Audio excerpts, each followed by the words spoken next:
Hello friends, नमस्कार। आप सभी का स्वागत है आपके अपने चैनल वनडे एग्जाम टारगेट पर। यहाँ पर हम लोग बहुत ही इंपॉर्टेंट क्वेश्चन का कलेक्शन पूरा देखेंगे और ये आपका एक तरीके से मॉडल पेपर होगा जिसमें सारे क्वेश्चन का कलेक्शन, सारे सब्जेक्ट का कलेक्शन आपको देखने को मिलेगा। और आप सभी को बता दें, आप सभी डेली देखिए, सुबह 10 बजे क्लास होगी, दोपहर के 2 बजे होगी और रात के 10 बजे। ये 3 क्लासेस आपकी कंटिन्यू वनडे एग्जाम टारगेट पर एकदम से अपने टाइम पर डेली चलेंगी। तो तीनों टाइम पर आपको प्रेजेंट होना है, ठीक है। तो चलिए आज की क्लास को हम यहाँ पर स्टार्ट करते हैं। क्वेश्चन आप सभी की स्क्रीन पर है, इंपॉर्टेंट क्वेश्चन का कलेक्शन है और साथ ही साथ में आप लोग टेलीग्राम से जुड़ जाइए। टेलीग्राम, अगर आप टेलीग्राम एप्लीकेशन के सर्च बार पर सर्च करेंगे one day exam target by Munmun करके डालिए, ठीक है। और साथ ही साथ में आपको बताते चलते हैं, नीचे लिंक हम आपको नीचे डिस्क्रिप्शन बॉक्स में दे देंगे, वो है। और आपके एक एक टॉपिक को कवर कराने की बिना किसी चार्ज के, बिना किसी पेड कोर्स के, वो जिम्मेदारी मेरी है, ठीक है। तो चलिए क्लास को स्टार्ट करते हैं और आप लोग एकदम से जोश और जुनून के साथ, पूरी एनर्जी के साथ क्लास को ज्वाइन कीजिए। टाइम टेबल आपको मैंने बता दिया, ठीक है। तो चलिए स्टार्ट करते हैं आज की क्लास। अगला क्वेश्चन है, रियल टाइम वीडियो चैटिंग में इनमें से किस इंटरनेट एप्लीकेशन का उपयोग होता है। यहाँ पर हमारा विकल्प सही हो जाता है। विकल्प है इंटरनेट रिले चैट है। रियल टाइम वीडियो चैटिंग में internet relay chat, internet application का उपयोग किया जाता है। देखिए, वीडियो चैटिंग में वॉइस के साथ साथ हमें उस व्यक्ति का चेहरा भी दिखाई देता है, ठीक है। तो चैटिंग 3 प्रकार की होती है मेनली, 3 क्या कई प्रकार की होती है। तो यहाँ पर हम आपको बता रहे हैं, वेब चैटिंग है, वीडियो चैटिंग है, वॉइस चैटिंग है, टेक्स्ट चैटिंग है। तो 4 प्रकार की होती है, ठीक है। टेक्स्ट चैटिंग का एग्जांपल है एसएमएस है, फेसबुक है, व्हाट्सएप है, हाइक है, राइट। वीडियो चैटिंग में डियो ये है और वेब चैटिंग का है स्काइपी। आगे बढ़ते हैं, ये सब एग्जांपल हमने बता दिए। कभी पूछा जाए तो आप लोग गलती मत करिएगा। किसी विशिष्ट फाइल का नाम बदलने के लिए किस फंक्शन की का प्रयोग किया जाता है। किसी विशिष्ट, सारे सब्जेक्ट के क्वेश्चन इसमें इंक्लूडेड है, ध्यान रखिएगा। विकल्प यहाँ पर आपका डी सी होता है, F2 है। किसी विशिष्ट फाइल का नाम बदलने के लिए F2 फंक्शन की का प्रयोग किया जाता है। F1 जो होता है शॉर्टकट, हम आपको बता रहे हैं। F1 होता है हेल्प विंडो खोलने के लिए। F3 होता है फाइल या फोल्डर खोजना। F4 होता है सक्रिय लिस्ट की सूची प्रदर्शित करना। F10 होता है सक्रिय प्रोग्राम में मेन्यू बार प्रदर्शित करना होता है। F7 स्पेलिंग और ग्रामर की जांच करते हैं। F12 होता है सेव एज डायलॉग बॉक्स खोलना। ये सब इसके फंक्शन की हैं। F के वाले मैंने आपको बता दिए। आगे बढ़ते हैं, नेक्स्ट हमारा क्वेश्चन, अगला क्वेश्चन। 2018 में बार्क ने किस नाभिकीय रिएक्टर को इससे पूर्व संस्करण की तुलना में दोगुनी क्षमता के साथ पुनः चालू किया। विकल्प आपका बी सी होता है अप्सरा है। अप्सरा नाभिकीय रिएक्टर को इसके पूर्व संस्करण की तुलना में दोगुनी क्षमता के साथ फिर से चालू किया गया 2018 में। अप्सरा की अगर हम बात करते हैं, अप्सरा भाभा परमाणु अनुसंधान केंद्र ट्रॉम्बे, जो कि मुंबई में स्थित भारतवर्ष की प्रथम परमाणु भट्टी है। परमाणु भट्टी नाभिकीय रिएक्टर है, आपको मैंने अभी बताया था, अभी 1-2 दिन की पहले की क्लास में बताया है, अब आज के सवाल में भी पूछा है। और अप्सरा जो रिएक्टर है, इसका उद्घाटन कौन किया था, किसने किया था। उस समय के प्रधानमंत्री थे पंडित जवाहरलाल नेहरू ने किया था 1957 में, 1957 में। और अप्सरा परमाणु रिएक्टर को वर्ष 2009 में बंद कर दिया 2009 में बंद कर दिया गया था, ठीक है। चलिए आगे बढ़ते हैं, नेक्स्ट क्वेश्चन है, छुई मुई का पौधा किस कुल का सदस्य है। छुई मुई आप जानते होंगे, लजवंती। ये विकल्प आपका सही हो जाता है मिमोसैसी। मिमोसैसी कुल का सदस्य है ये, ठीक है। मालवेसी में आपका जानते कौन सा आता है, मालवेसी में आपका रुई, रुई कपास जो है ना, मनवा, तो मालवेसी में आता है। मालवेसी में एक बहुत ही फेमस सा पौधा, बहुत ही फेमस, जो कि आजकल के सीजन में है भी। मैंने आपको हिंट भी दिया, हर जगह पे आपको दिखेगी। तो जल्दी से होता है मालवेसी का, नीचे कमेंट सेक्शन में फटाफट से, साइंस वाले तुरंत कैच कर गए होंगे। अच्छा, यहाँ पर हम चलिए, अच्छा, अलसी किससे रिलेटेड है, लाइनेसी से। जूट, जूट का पौधा टिलिएसी है। सन, सन जो है पेपलियो नेसी का है। चलिए आगे बढ़ते हैं, नेक्स्ट क्वेश्चन हमारा, अगला क्वेश्चन। सारे सब्जेक्ट के क्वेश्चंस आपको मिलेंगे यहाँ पर देखने को। चलिए आगे बढ़ते हैं, नेक्स्ट है, गंगा ब्रह्मपुत्र डेल्टा में किस प्रकार की प्राकृतिक वनस्पति पाई जाती है। मोस्ट इंपॉर्टेंट क्वेश्चन है, गंगा ब्रह्मपुत्र डेल्टा में किस प्रकार की प्राकृतिक वनस्पति पाई जाती है। यहाँ पर हमारा विकल्प सही हो जाता है, मैंग्रोव के वृक्ष पाए जाते हैं। गंगा ब्रह्मपुत्र डेल्टा में मैंग्रोव प्रकार की प्राकृतिक वनस्पति पाई जाती है। ठीक है, आपको बताते चलते हैं, जो निम्नवर्ती मैदान होते हैं वहाँ पर ढाल बहुत ज़्यादा, ढाल मतलब कम होता है और अवसाद की अधिकता हो जाती है, जिसके कारण से नदी की परिवहन क्षमता कम होने लगती है और वह अवसादों का जमाव करने लगती है। इससे डेल्टा नुमा आकृति बन जाती है। तो ये होती है डेल्टा। आपको डेल्टा के बारे में मैंने बताया। तो डेल्टा के प्रकार और उसके एग्जाम्पल हम बताते हैं आपको। देखिए यहाँ पर पूछा गया ना, गंगा ब्रह्मपुत्र डेल्टा, तो इसलिए हम डेल्टा की तरफ बढ़े और डेल्टा के प्रकार के बारे में आपको हम बताना चाह रहे हैं। आगे देखिए, डेल्टा के अगर हम प्रकार की बात करते हैं तो डेल्टा के इसमें पहला प्रकार में आता है पंजाकार डेल्टा। चलिए, पंजाकार डेल्टा में क्या होता है, पंजा हाथ, आप पता चल रहा है हाथ के पंजे के समान। तो इसमें जो एग्जाम्पल एग्जाम में पूछा गया, ये जो हम जब भी आपको एक्स्ट्रा फैक्ट बताते हैं ना, सारे एग्जाम में पूछे गए बताते हैं। एक बार जितने भी स्टूडेंट वीडियो को देख रहे हैं भाई, दिल से वीडियो को फटाफट से लाइक और शेयर करेंगे। आप लोगों के लाइक और शेयर के बिना आप लोगों की इतनी प्रेजेंस से कैसे काम चलेगा, आप बताइए। और प्रेजेंस मतलब अपनी प्रेजेंट को, इतने ही बच्चे प्रेजेंट होंगे, अपने प्रेजेंस को बढ़ाइए। चलिए यहाँ पर बताइए, हम आपको बताते हैं पंजाकार डेल्टा का एग्जाम्पल है मिसिसिपी मिसौरी नदी का डेल्टा।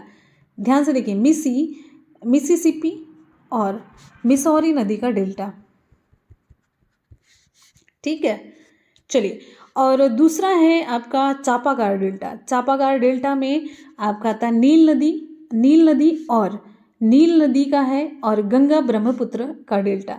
नील नदी और गंगा ब्रह्मपुत्र का डेल्टा एग्जाम्पल में चापागार डेल्टा में आता है।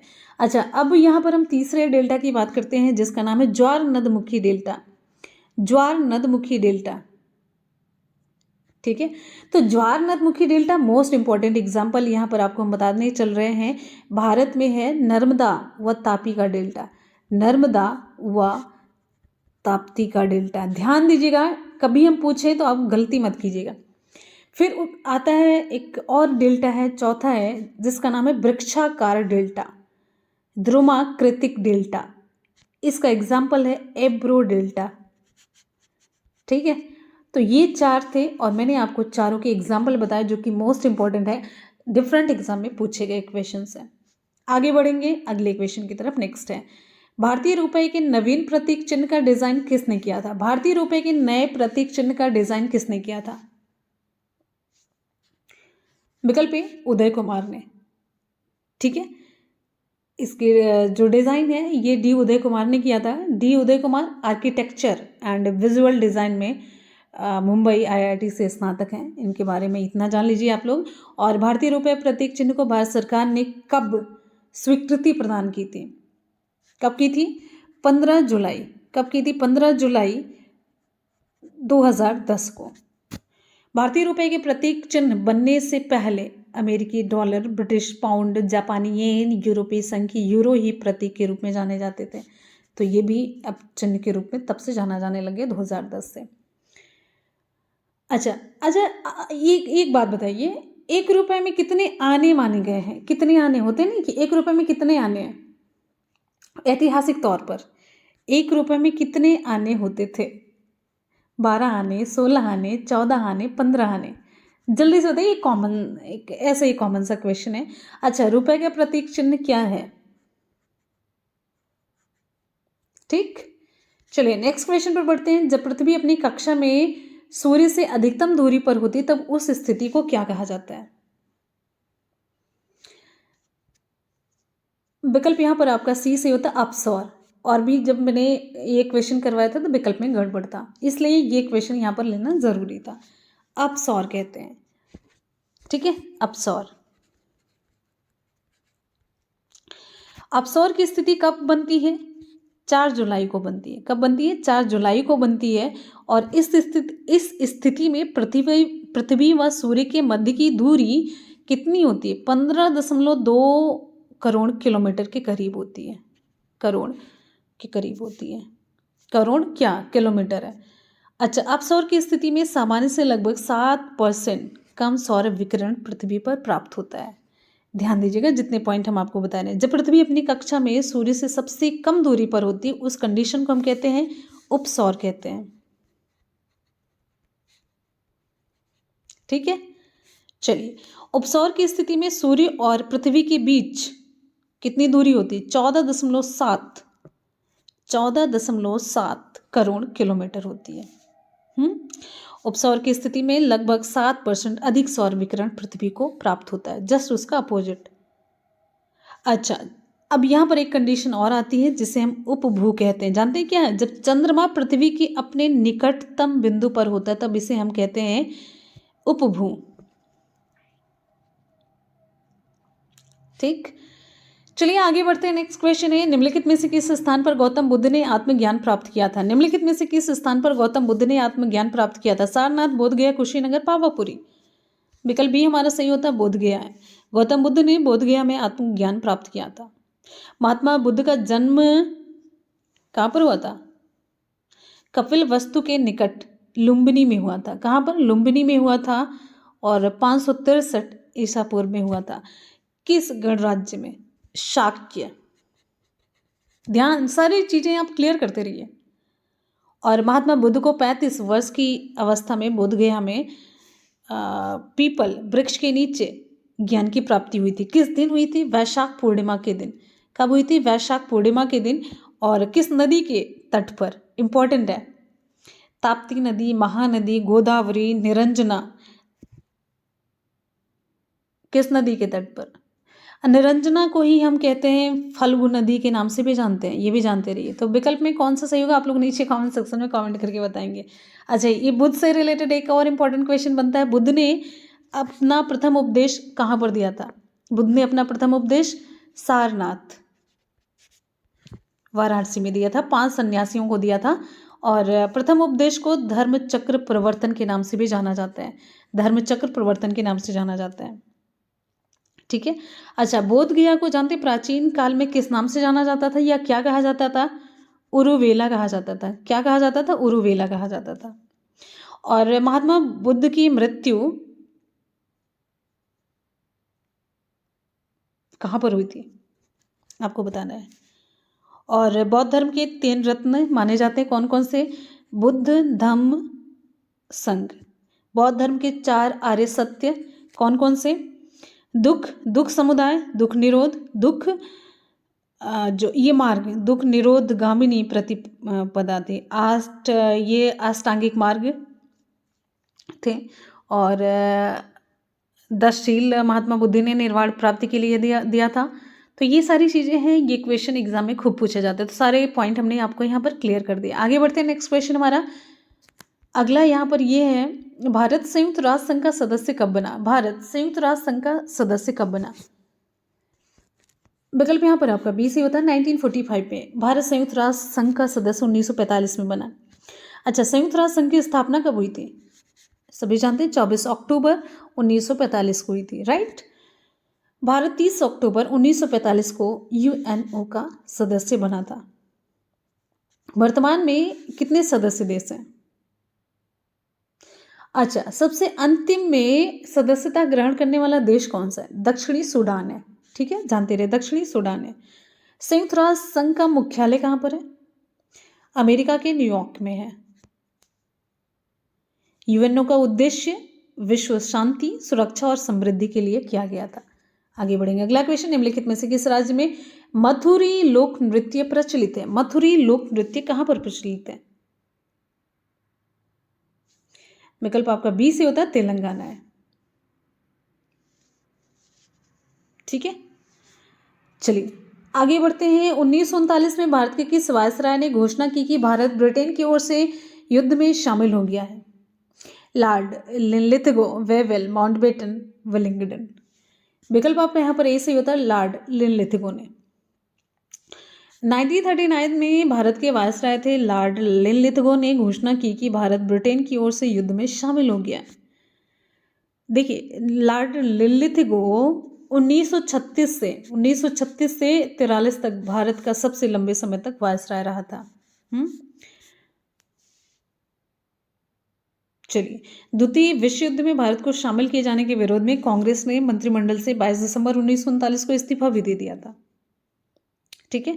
अच्छा, यहीं पर आपको बताते चलते हैं 22 दिसंबर 1939 को कांग्रेस की मंत्रिमंडल से इस्तीफा देने के फलस्वरूप मुस्लिम लीग द्वारा 22 दिसंबर को मुक्ति दिवस मनाया गया था। तो ये सारे क्वेश्चन जब हम आपको बताते हैं, कोरिलेट करके बताते हैं, अगर आप लोग ध्यान से पढ़ेंगे और आप लोगों का थोड़ा सा पढ़ने का स्टैंडर्ड हाई होगा तो आप लोग मेरी सारी चीज़ों को कोरिलेट कर पाएंगे, अच्छे से समझ पाएंगे और आपको बिना पसंद आए रहा ही नहीं जाएगा, मतलब पसंद जरूर आएगा, 100% है। हम आपको पीछे का थोड़ा सा हल्की सी स्टोरी बता दें, ज़्यादा नहीं, पूरी गाथा नहीं बताते, लेकिन एक इंपॉर्टेंट लाइन से आपको ज़रूर हम कनेक्ट करा देते हैं। तो ये चीज़ होती है। अब देखिए, मुक्ति दिवस कब मनाया गया था मुस्लिम लीग के द्वारा? 22 दिसंबर आपको मिला ना, क्यों मनाया, कैसे मनाया, तो थोड़ा सा आपको मैंने एक लाइन बता दी। आगे बढ़ते हैं अगले क्वेश्चन पर। नेक्स्ट है, निम्नलिखित मंदिरों में से किसे महान चोल मंदिर कहा जाता है? महान चोल मंदिर किसे कहा जाता है? आपको बताना है महान चोल मंदिर किसे कहा जाता है। क्वेश्चन आप सभी की स्क्रीन पर। विकल्प आपका ए सही होता है, तंजौर का बृहदेश्वर मंदिर है। तंजौर का बृहदेश्वर मंदिर, इसको महान चोल मंदिर कहा जाता है। बृहदेश्वर मंदिर ये कहाँ पर स्थित है? बृहदेश्वर मंदिर ये है तमिलनाडु राज्य में स्थित है। तमिलनाडु राज्य में एक जिला है जिसका नाम है तंजौर, तंजौर जिले में स्थित है। बृहदेश्वर मंदिर को चोल शासक ने बनवाया था। कौन से चोल शासक? जिनका नाम था राजराज प्रथम ने बनवाया था, राजराज प्रथम ने बनवाया था। अच्छा, इसीलिए बृहदेश्वर मंदिर को राजराजेश्वर मंदिर के नाम से भी जाना जाता है। किस नाम से? राजराजेश्वर मंदिर के नाम से भी जाना जाता है। करेक्ट।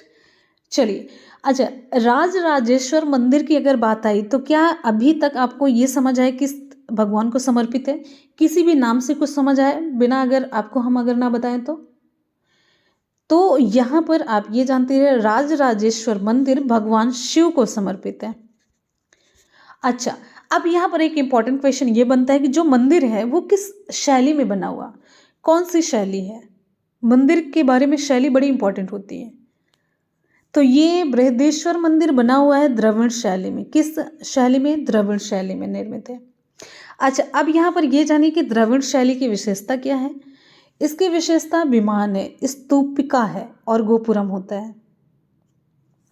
अब यहाँ पर एक क्वेश्चन बताइए, पुरी का जो जगन्नाथ मंदिर है, पुरी का श्री जगन्नाथ मंदिर, ये किस भगवान को समर्पित है? शिव है, विष्णु है, ब्रह्मा है? शिव, विष्णु, ब्रह्मा, श्री कृष्ण को, ये मेनली श्री कृष्ण को समर्पित है। और ये मंदिर जो है ओडिशा के इधर पुरी में स्थित है। अच्छा, ये बताइए, आपको बताना है सौराष्ट्र का जो सोमनाथ मंदिर है ये कहाँ पर है? गुजरात है, राजस्थान है, आंध्र प्रदेश है, तमिलनाडु है? आपको बताना है। आपको ये भी बताते चलते, सोमनाथ मंदिर 12 ज्योतिर्लिंगों में से एक माना जाता है, जिसे प्रथम ज्योतिर्लिंग के रूप में जाना जाता है। ठीक है, सोमनाथ मंदिर 12 ज्योतिर्लिंगों में से एक है और इसे प्रथम ज्योतिर्लिंग के रूप में जाना जाता है। ये सारी जानकारी मैंने आपको बताई, बस आपको ये बताना है कि सौराष्ट्र का सोमनाथ मंदिर किस राज्य में स्थित है। आगे बढ़ते हैं अगले क्वेश्चन पर। नेक्स्ट है, वाना one fill in the blank का लोक संगीत है जो विवाह समारोहों के दौरान गाया जाता है। आगे बढ़िए, नेक्स्ट हमारा क्वेश्चन, हरियाणा, मध्य प्रदेश, कश्मीर या फिर महाराष्ट्र? वाना वन विकल्प यहाँ पर आपका सी हो जाता है, कश्मीर। एक बार सभी स्टूडेंट जोरदार तरीके से वीडियो को शेयर करेंगे, जोरदार तरीके से वीडियो को लाइक और शेयर करेंगे। आपकी उपस्थिति, आपका जो प्यार है, आपका जो विश्वास है, वो हमें हमेशा प्रोत्साहित करता है, एक आत्मविश्वास जगाता है मेरे अंदर, जिससे कि मैं कुछ और अच्छा कर सकूँ। यहाँ पर हमारा सही जवाब हो जाता है विकल्प सी, वाना वन कश्मीर का लोक संगीत है। कहाँ का है? कश्मीर का लोक संगीत है जो कि विवाह समारोह के दौरान गाया जाता है। अब यहीं पर आपको ये बताना है, जम्मू कश्मीर का प्रसिद्ध लोक नृत्य आपको हम बता चुके हैं, राउफ है। कई हैं लेकिन हम राउफ के बारे में पूछना चाह रहे थे तो इसलिए मैंने बता दिया, ज़्यादा कुछ वेट नहीं किया। राउफ ये जम्मू कश्मीर का प्रसिद्ध लोक नृत्य है और राउफ जो लोक नृत्य है एक जनजाति के द्वारा किया जाता है। इसी जनजाति के द्वारा किए जाने की वजह से इसका नाम राउफ पड़ा। अब यहाँ पर आपसे हम ये पूछेंगे, जनजाति का नाम आपको बताना है, इसी से मिलती जुलती जनजाति एकदम से, इसीलिए इसका नाम राउफ पड़ा है। ठीक है, चलिए, ओके, तो जनजाति है राउफ। ठीक, चलिए, अच्छा ये बताइए, एक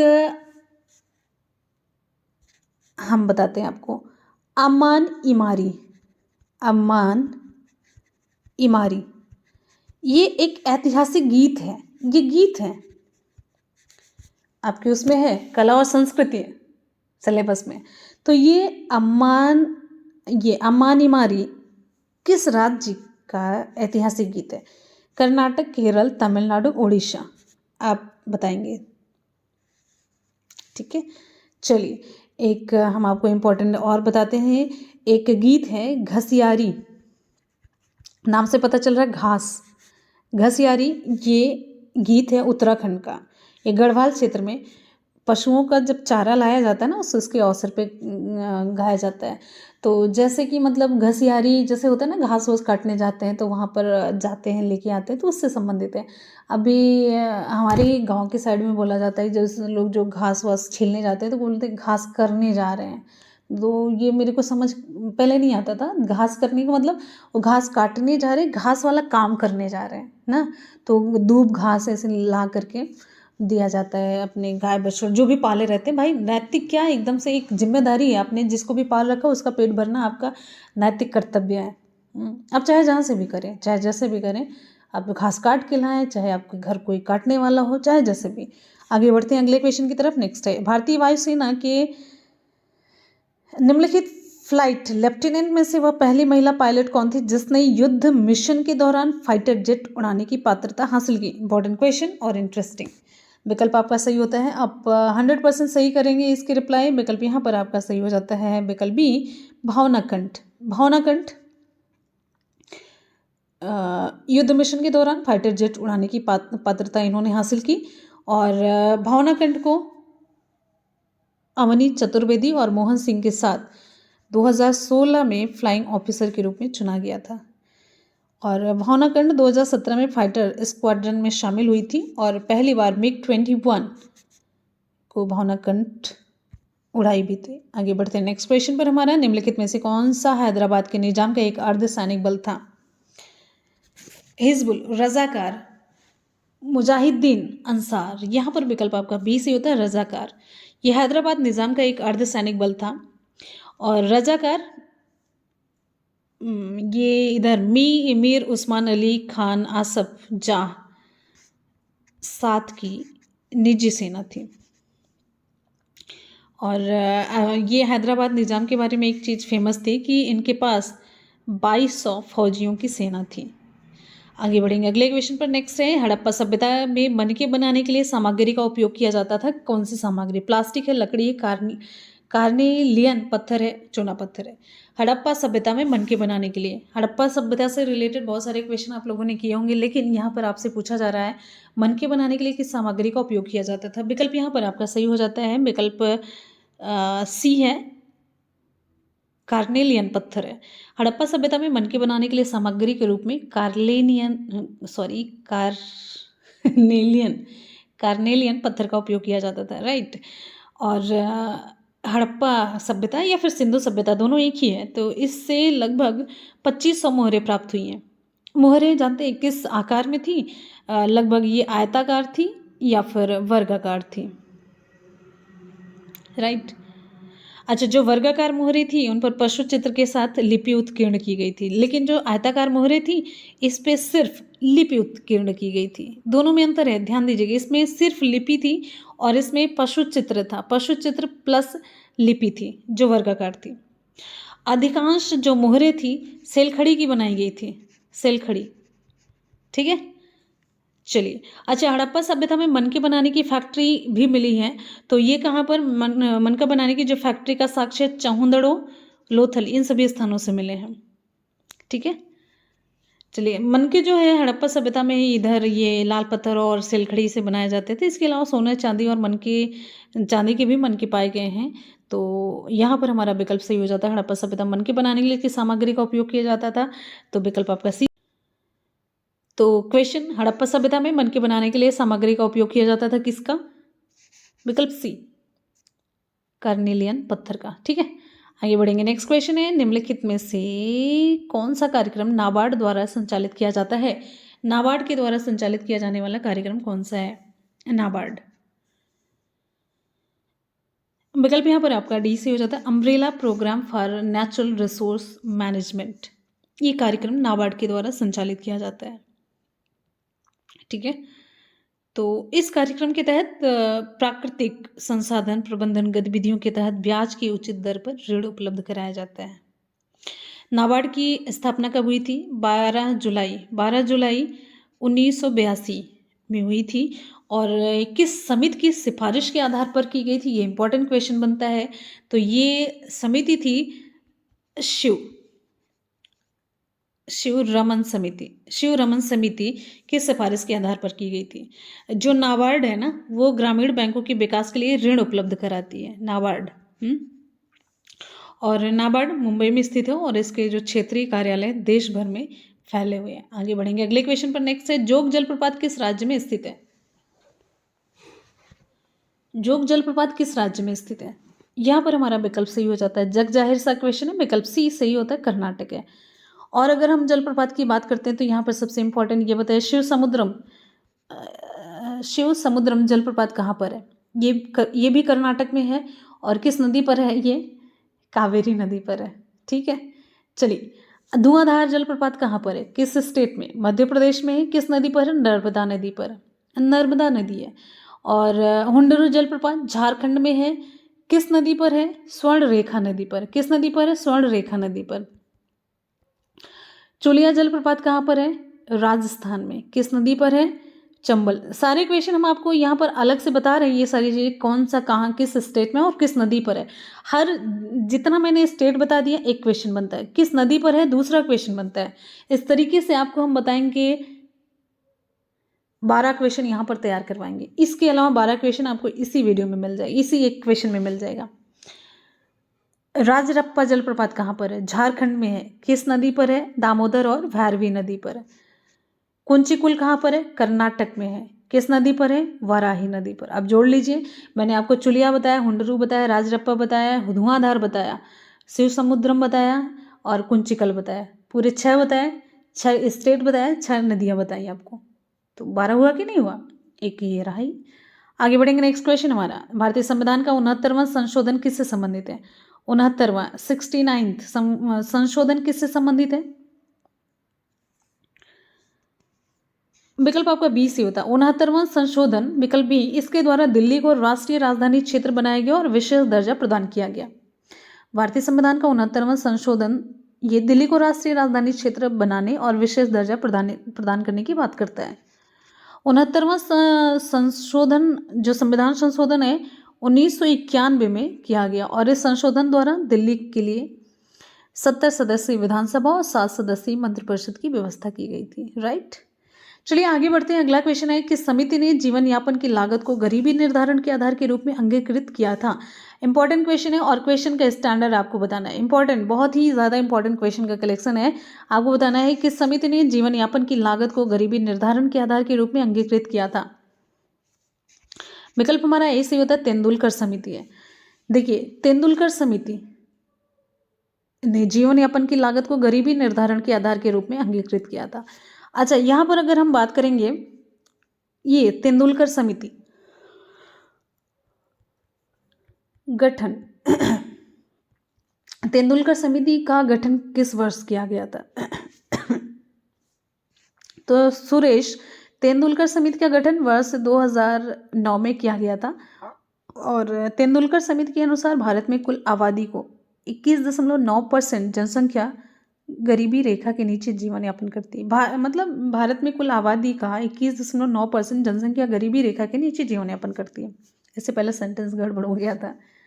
ठीक है, अच्छा, आपको बताते चलते हैं, तेंदुलकर समिति ने शहरी क्षेत्र में रह रहे परिवारों के संदर्भ में गरीबी रेखा को 1000 रुपये प्रति व्यक्ति प्रति माह और ग्रामीण परिवारों के लिए 816 रुपये निर्धारित किया था प्रति व्यक्ति प्रति माह। ठीक है, चलिए, यहाँ पर जो शाह समिति है, ये क्या है? शाह आयोग एक जांच आयोग था जिसका गठन 1977 में हुआ था। आपातकाल के दौरान की गई ज्यादतियों की जांच के लिए किया गया था। ये न्यायाधीश थे जेसी शाह, ये आयोग के अध्यक्ष थे, इसी नाम पर ये नाम पड़ जाता है। अच्छा, लकड़ावाला समिति का गठन 1993 में हुआ था, 1993 में हुआ था। अब यहाँ पर भी आप लोग देख लीजिए, क्वेश्चन के साथ आपके कितने क्वेश्चन तैयार हो रहे हैं।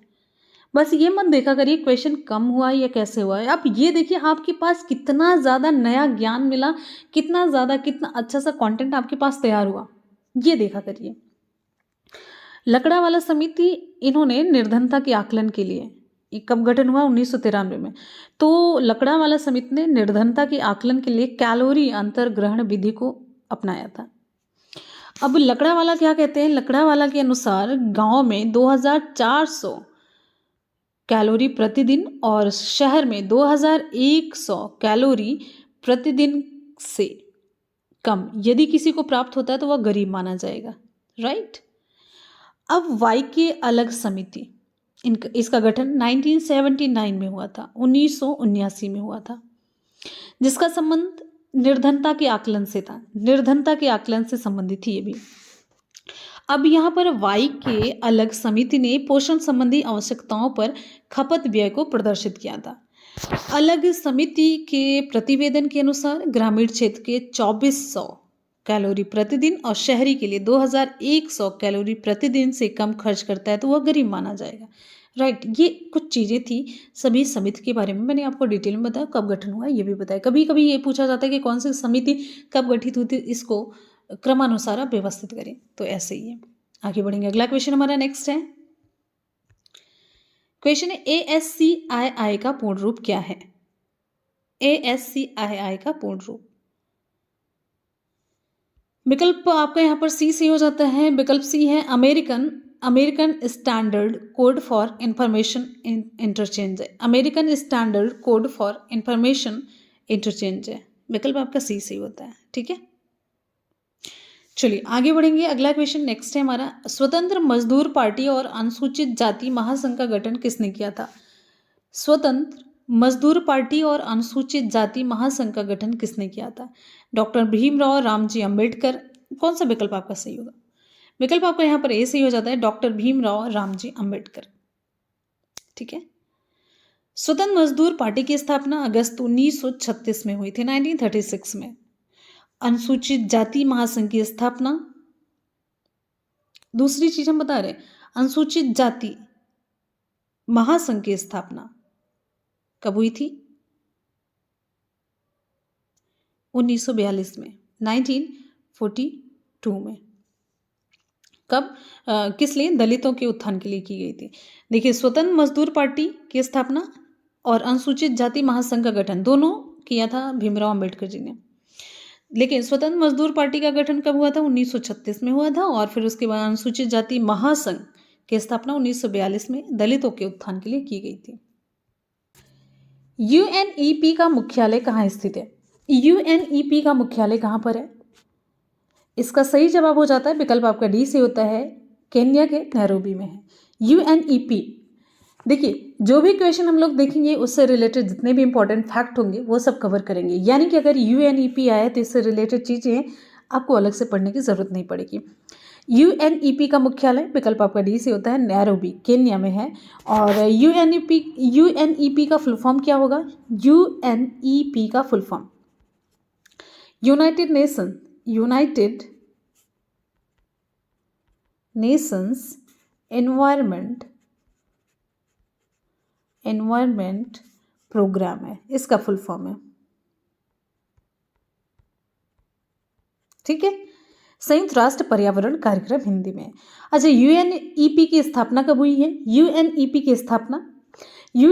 की स्थापना 5 जून 1972 को हुई है। कहाँ पर? स्वीडन के स्टॉकहोम में हुई थी। UNEP की स्थापना 5 जून 1972 में स्वीडन के स्टॉकहोम में मानव पर्यावरण पर एक कॉन्फ्रेंस हुआ था, उसके रिजल्ट में इसकी स्थापना हुई। आपको बताते चलते हैं, UNEP की पहल पर हर साल 5 जून को विश्व पर्यावरण दिवस मनाया जा रहा है।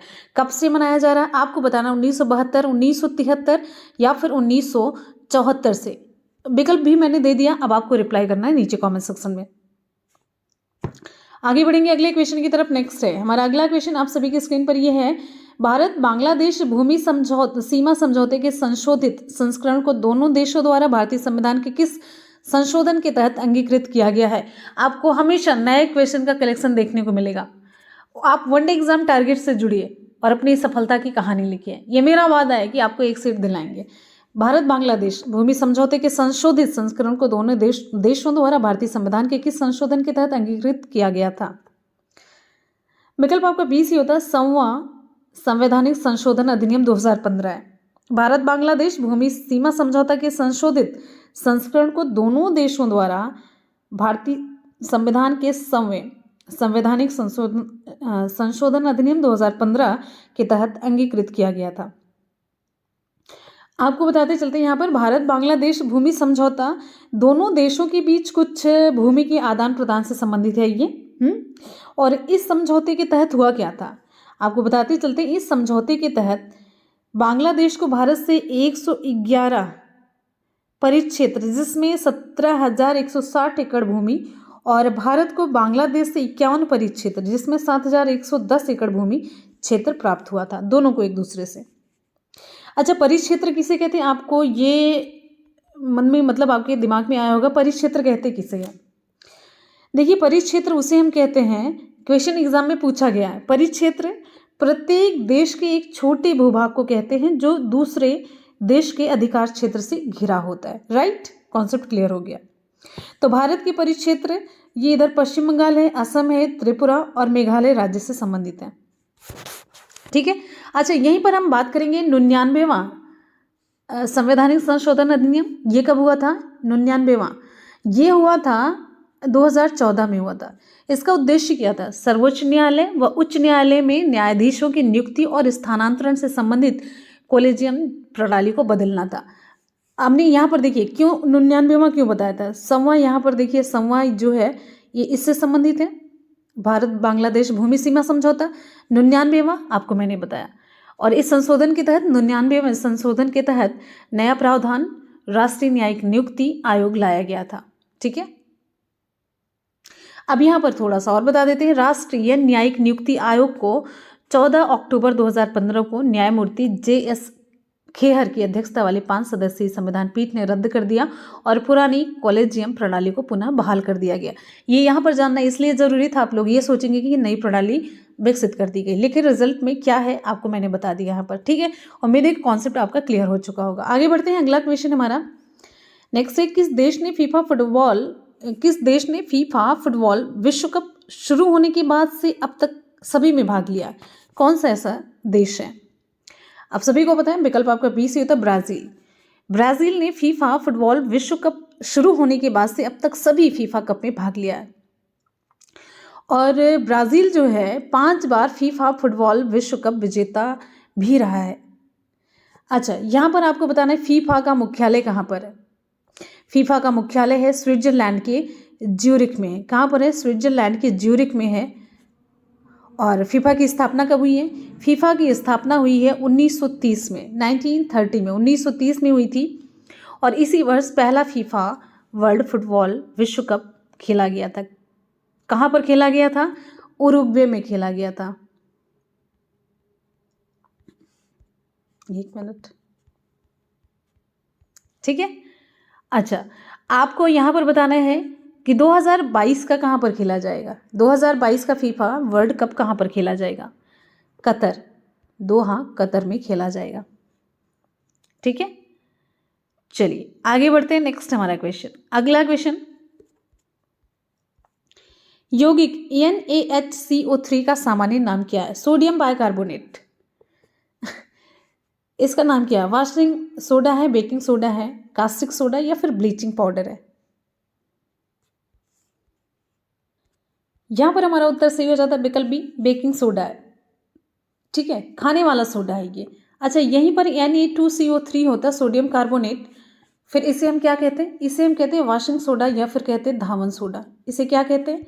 धावन सोडा कहते हैं। राइट, चलिए अब यहाँ पर आप ध्यान से देखिए, ये भी पूछा जाता है bleaching powder. Bleaching powder CaOClCl है। ठीक है, इसका रासायनिक सूत्र हम आपको बता रहे हैं। ठीक, caustic soda, caustic soda NaOH, caustic potash KOH, और वॉशिंग सोडा आपको मैंने बताया सोडियम कार्बोनेट, उसमें 10H2O रहता है, हर पानी के 10 अणु रहते हैं उसमें। ठीक है, चलिए आगे बढ़ेंगे। नेक्स्ट क्वेश्चन हमारा अगला है, ग्लिसरॉल का IUPAC नेम क्या है? ग्लिसरॉल का IUPAC नेम क्या है? अब यहाँ पर ये है बड़ा ही टिपिकल सा क्वेश्चन। ठीक है, तो बस ये जानिए ग्लिसरॉल का जो IUPAC नेम है ये है प्रोपेन 1,2,3 ट्राई ऑल है। ग्लिसरॉल का जो सामान्य सूत्र है जानते क्या है? C3H8O3 है। अगर इसकी हम संरचना की बात करते हैं तो देखिए C3H8O3 है ना, तो यहाँ पर CCHHOHOHHHOH, फिर ऐसे नाम आप रखेंगे 1 2 3 ट्राई होता है। तो IUPAC नेम पढ़ना बताया जाता है। आगे बढ़ेंगे। नेक्स्ट क्वेश्चन हमारा, निम्नलिखित में से किस राज्य में मथुरी लोक नृत्य प्रचलित है? मथुरी लोक नृत्य किस राज्य में प्रचलित है? नागालैंड है, तेलंगाना, मेघालय या फिर ओडिशा? Important question. विकल्प यहाँ पर आपका सही हो जाता है बी, तेलंगाना है। तेलंगाना राज्य में मथुरी लोक नृत्य फेमस है। अच्छा, आपको बताना है यहाँ पर, चलिए हम ही बताते चलते हैं। आंध्र प्रदेश राज्य का जो लोक नृत्य है वो कौन कौन सा है? माथुरी, जो कि पूछा जाता है माधुरी, ठीक, कुंभी। यहां पर हम आपको छत्तीसगढ़ राज्य का लोक नृत्य बताएंगे, इसमें पूछा जाता है कर्मा, आपको हम बताए भी हैं। कर्मा है, पाली है, डागला है, झूमर भी यहाँ का नृत्य है, झूमर, ठीक है, पंडवानी भी है। ठीक, चलिए यहाँ पर आप ये देखिए, मेघालय राज्य का लोक नृत्य लाहो। अच्छा, हम यहाँ पर एक कुछ नृत्य के नाम बता रहे हैं, उससे रिलेटेड स्टेट के नाम आप बताएंगे, स्टेट का नाम आप बताएंगे। धमान, डफ, गिद्धा, ये किस स्टेट का लोक नृत्य है? आप बताएंगे जल्दी से। ठीक, चलिए आगे बढ़ते हैं। अच्छा ये बताइए, गरबा कहाँ का है? गरबा, एक क्वेश्चन और बताइए, गरबा कहाँ का लोक नृत्य है? चलिए नीचे जल्दी से कमेंट सेक्शन में बताइए। आगे बढ़ते हैं। अगला क्वेश्चन हमारा, सुपरसोनिक आकाश मिसाइल की मारक सीमा कितनी है? सुपरसोनिक आकाश मिसाइल की मारक सीमा कितनी है? विकल्प आपको यहाँ पर डी सी होता है, 30 किलोमीटर है। सुपरसोनिक आकाश मिसाइल की मारक सीमा 30 किलोमीटर है। और आकाश मिसाइल कैसी है? ये वायु से वायु में मार करने वाली, वायु से वायु में मार करने वाली मिसाइल है। और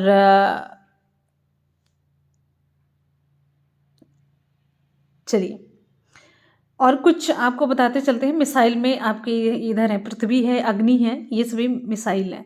और अगर दूरी की बात करते हैं बहुत ज़्यादा है, जैसे पृथ्वी की है 150 किलोमीटर से स्टार्ट होती है, पृथ्वी 3 की 350 किलोमीटर तक पहुंचती मारक क्षमता।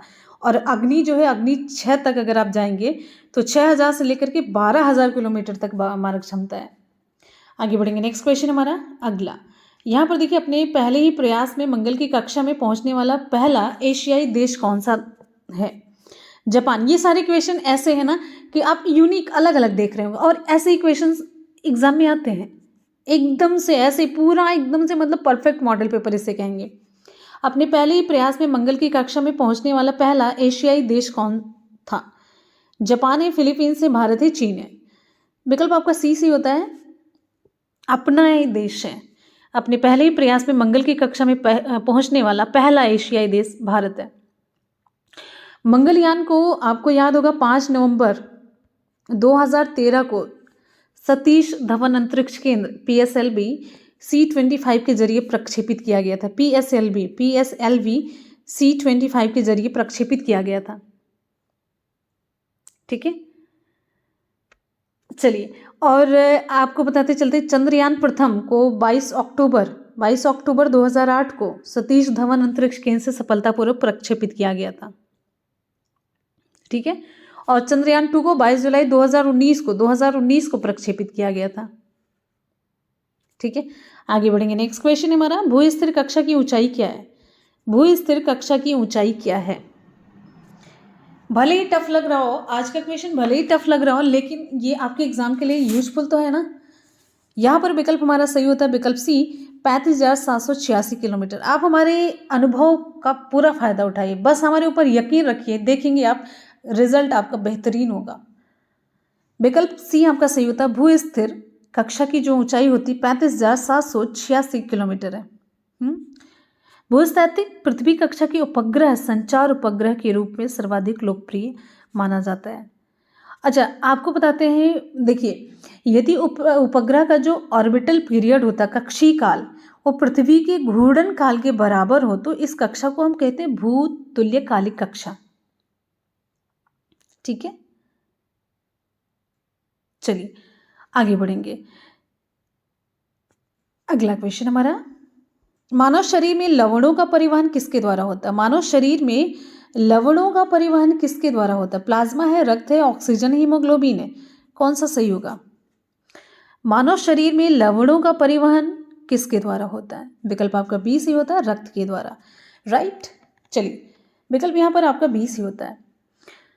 देखिए, रुधिर के बहुत सारे कार्य होते हैं, बहुत सारे रुधिर के कार्य हैं, जिसमें हम कुछ इंपॉर्टेंट कार्य आपको बताएंगे। रुधिर के कार्य एग्जाम में पूछे जाते हैं।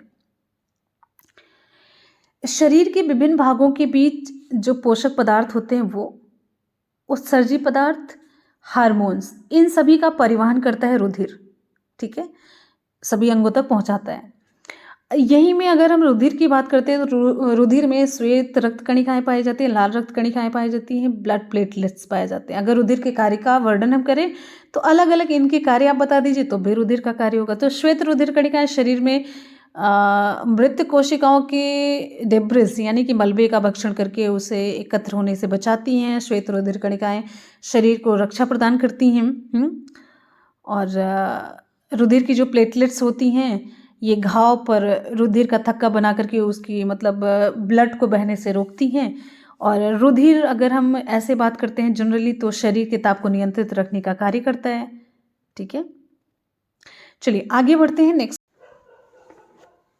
क्वेश्चन है, पानी की पाइपों के विनिर्माण में किस पॉलीमर का प्रयोग किया जाता है? विकल्प यहाँ पर आपका ए सही हो जाता है, पीवीसी है। पीवीसी पॉलीविनाइल क्लोराइड है। पॉलीविनाइल क्लोराइड, पी से पॉली, पॉली मतलब ज़्यादा होता है, मोनो मतलब एक होता है। तो देखिए, पॉलीविनाइल क्लोराइड यानी कि ये बहुलक है। किसका बहुलक है? पॉलीविनाइल क्लोराइड किसका बहुलक है? ये बहुलक है विनाइल क्लोराइड का। कहने का मतलब पॉलीविनाइल क्लोराइड किससे मिल करके बना होता है? ये मिल करके बना होता है विनाइल क्लोराइड के कई अणुओं से मिल करके। ठीक है, बात समझ आई? जैसे हमने बताया आपको एग्जाम्पल में, प्रोटीन के निर्माण की इकाई क्या है? तो अमीनो अम्ल, कई अमीनो अम्ल मिल करके बनाते हैं प्रोटीन। वैसे ही पॉलीविनाइल क्लोराइड बनाने के लिए कई विनाइल क्लोराइड एक साथ मिलते हैं इकट्ठे, मतलब एक एक करके, तभी बन जाता है पॉलीविनाइल क्लोराइड। अच्छा, यहाँ पर एक इम्पॉर्टेंट क्वेश्चन ये बनता है, जो प्राकृतिक रबर है किसका बहुलक होता है? प्राकृतिक रबर ये आइसोप्रेन का बहुलक होता है। क्वेश्चन खूब पूछा जाता है आइसोप्रेन का बहुलक, और ये जूनियर के एग्जाम में पूछा गया था, मतलब जूनियर रिपीटेड में पूछा गया था। नोट कर लीजिएगा, चेक कर लीजिएगा। ठीक है, रबर के वल्कनीकृत करने के लिए कौन से तत्व का प्रयोग किया जाता है? तो सल्फर का प्रयोग किया जाता है, जानते रहिए। सल्फर इंपॉर्टेंट पूछा गया है। ठीक है, एक क्वेश्चन और पूछा जाता है, न्यूनतम ज्वलनशील रेशा कौन सा होता है? तो ये है टेरिलीन है। ठीक है, चलिए। अच्छा, पॉलीविनाइल क्लोराइड का प्रयोग कहाँ पर किया जाता है? जैसे पानी की बोतल, बाल्टी, प्लास्टिक की चीज़ें बनाने में किया जाता है। वैकेलाइट से रिलेटेड एक क्वेश्चन पूछा जाता है, जानते हैं क्या? वैकेलाइट। अच्छा, वैकेलाइट आप जानते हैं वैकेलाइट का प्रयोग कहाँ पर किया जाता है? वैकेलाइट का प्रयोग हमने आपको बताया भी है।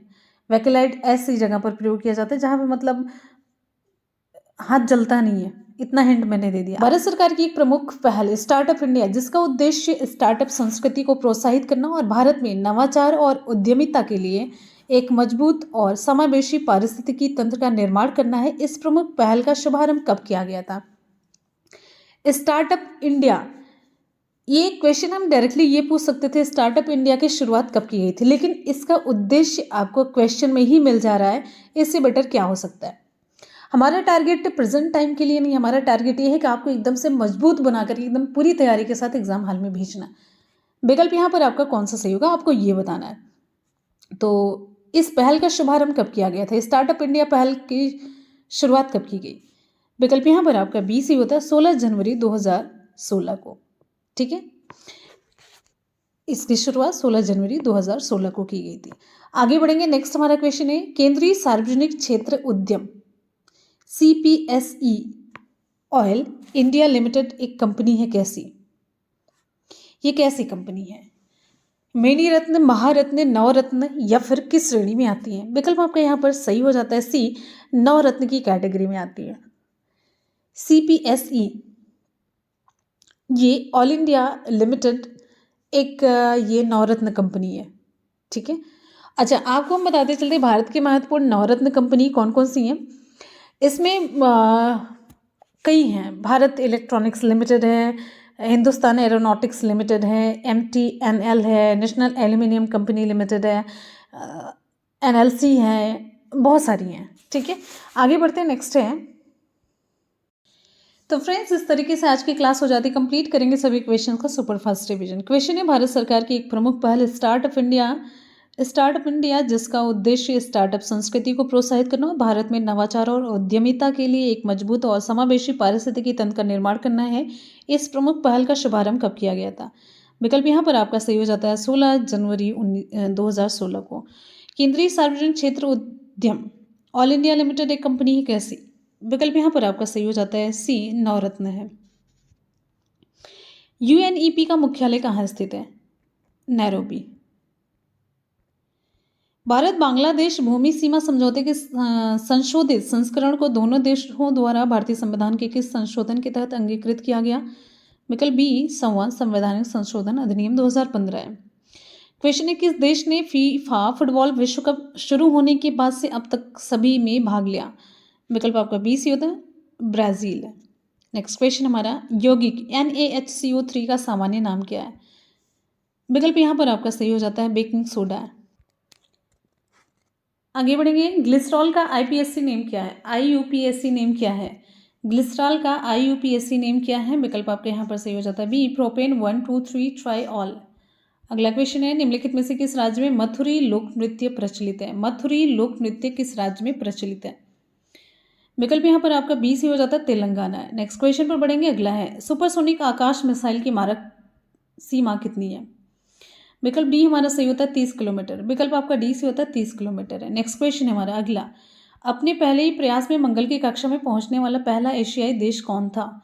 विकल्प आपका सी सी होता है अपना भारत महान। भूस्तर कक्षा की ऊंचाई क्या है, 35,786 किलोमीटर। विकल्प आपका सी सी होता है। नेक्स्ट है मानव शरीर में लवणों का परिवहन किसके द्वारा होता है।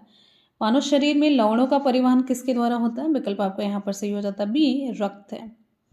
नेक्स्ट है पानी की पाइपों के विनिर्माण में किस पॉलीमर का प्रयोग किया जाता है। यहाँ पर हमारा विकल्प ए से होता है PVC है, पॉलीविनाइल क्लोराइड।